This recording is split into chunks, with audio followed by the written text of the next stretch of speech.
My car, mine. Your car, yours. Our car, ours. Their car, theirs. Her car, hers. His car. What is it? Do you know what it is? Let's see.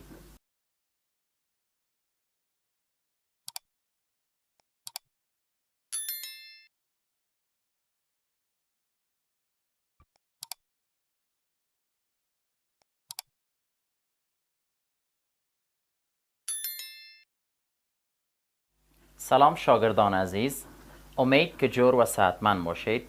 خوش آمدید به چانلمان English with شمس رحمان صافی. خب شاگردان عزیز، در این ویدیو ما درباره Possessive Pronouns یا ضمایر ملکی می آموزیم.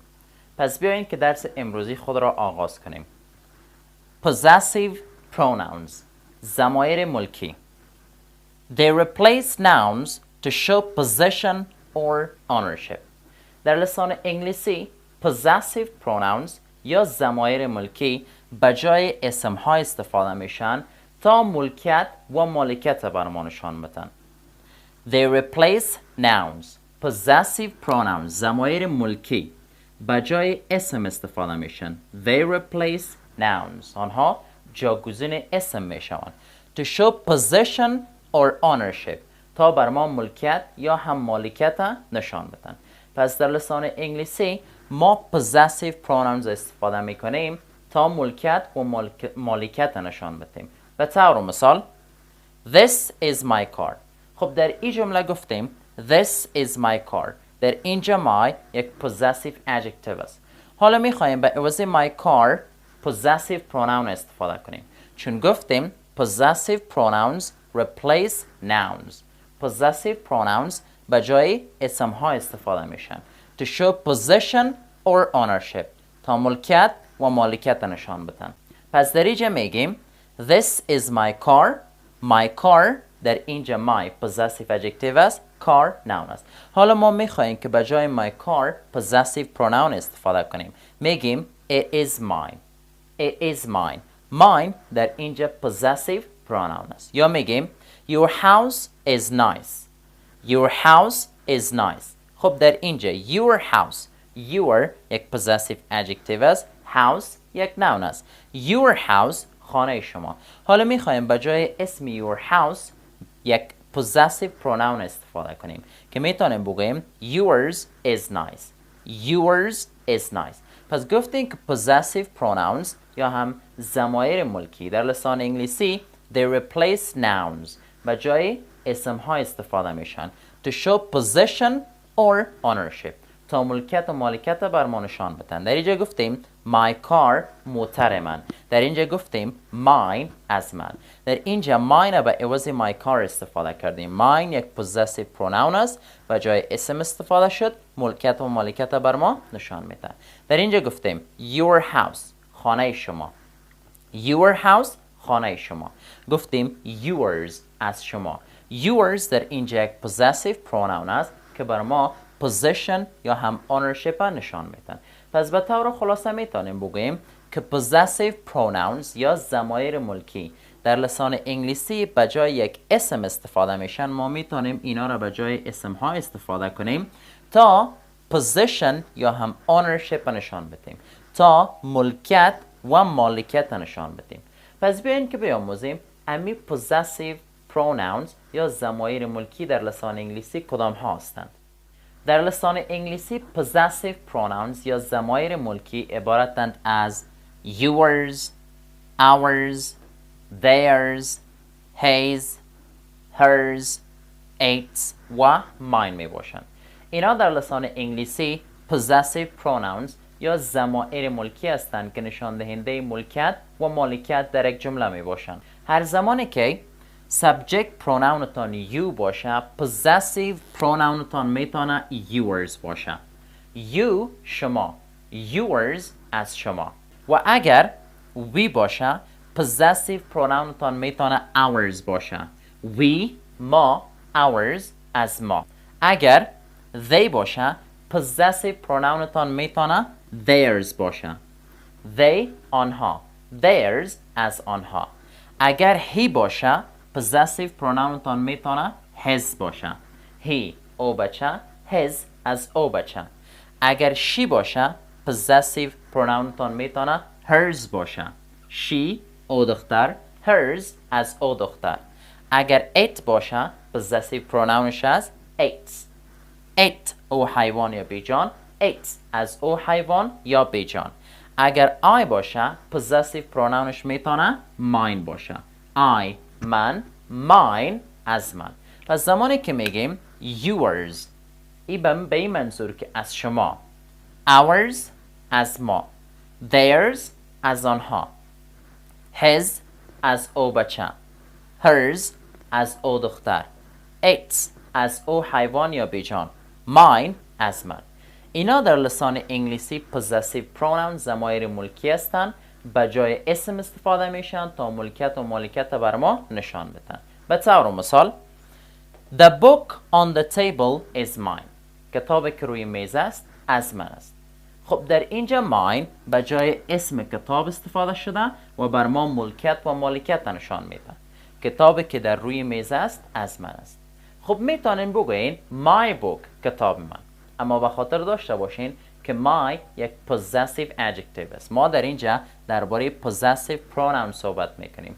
گفتیم که possessive pronouns they replace nouns. possessive pronouns به جای اسم در جملات استفاده میشه و همچنان بر ما ملکیت و مالکیت نشان میده. پس در اینجا mine از من به جای اسم کتاب استفاده شده و ملکیت و مالکیت بر ما نشان میده. یا در مثال بعدی میگیم Is this pen yours؟ خب yours در اینجا از شما معنا میده.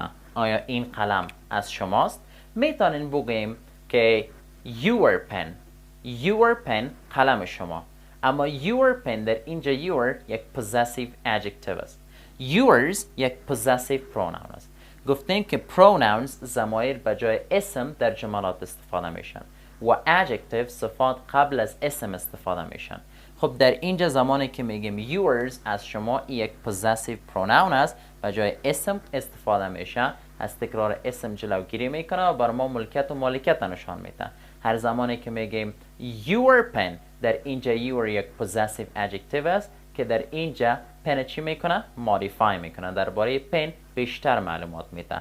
پس ما میتونیم possessive pronoun yours در اینجا به جای اسم pen استفاده کنیم و ملکیت و مالکیت نشان بدیم. Is this pen yours؟ آیا این قلم از شماست؟ یا میگیم The victory is ours. قهرمانی از آن ماست. خب در اینجا possessive pronoun ما ours است و possessive pronoun ما در اینجا ملکیت و مالکیت نشان میده. ours از ما. پس در لسان انگلیسی yours, ours, theirs, his, hers, its و mine اینا possessive pronouns یا ضمایر ملکی هستند و بر ما نشان میدن ملکیت و مالکیت در یک جمله. به خاطر داشته باشین که possessive pronouns همیشه به جای اسم در جملات استفاده میشن. یعنی به جای اسم اینا رو استفاده میکنیم تا ملکیت و مالکیت نشان بدیم. yours از شما. ours از ما. theirs از آنها. his از او بچه. hers از او دختر. its از او حیوان یا بیجان. mine از من. حالا بیاین که یک اکسرسایز یا تمرین کار کنیم تا فرق بین possessive adjectives و possessive pronouns با جزئیات کامل بیاموزیم و بیاموزیم که چطور میتونیم possessive pronouns ضمایر ملکی را در یک جمله استفاده کنیم. اکسرسایز یا تمرین. خب در این تمرین ما باید possessive pronouns یا ضمایر ملکی را باید به درستی استفاده کنیم. پس بیاین که با جمله اول آغاز کنیم. Is this your car؟ آیا این موتر شماست؟ Is this your car؟ آیا این موتر شماست؟ حالا میخواین بگین که بله این موتر از من است. میتونین بگین Yes, it's mine. Possessive pronoun ما در اینجا mine است. Yes, it's mine. بله این از من است. جمله دوم Are these his shoes؟ آیا این بوت ها از او بچه است؟ Are these his shoes? آیا این بوت‌ها از او بچه است؟ حالا میخواین بگوین که بله این بوت‌ها از او بچه است. پس میتونین بگوین Yes they are از او بچه his. خب ما در اینجا نمیگیم his shoes. چرا؟ به خاطر که his shoes اگر بگوییم در اینجا his یک possessive adjective میشه. ما his به جای اسم shoes استفاده میکنیم و ملکیت و مالکیت نشان میدیم. چون گفتیم possessive pronouns ضمایر ملکی به جای اسم استفاده میشن، ملکیت و مالکیت نشان میدن. پس در اینجا میگیم Are these his shoes? Yes, they are his. Yes, they are his. بله اینها از او بچه هستند. His در اینجا یک possessive pronoun است. Is it her house? آیا این خانه او دختر است؟ Is it her house?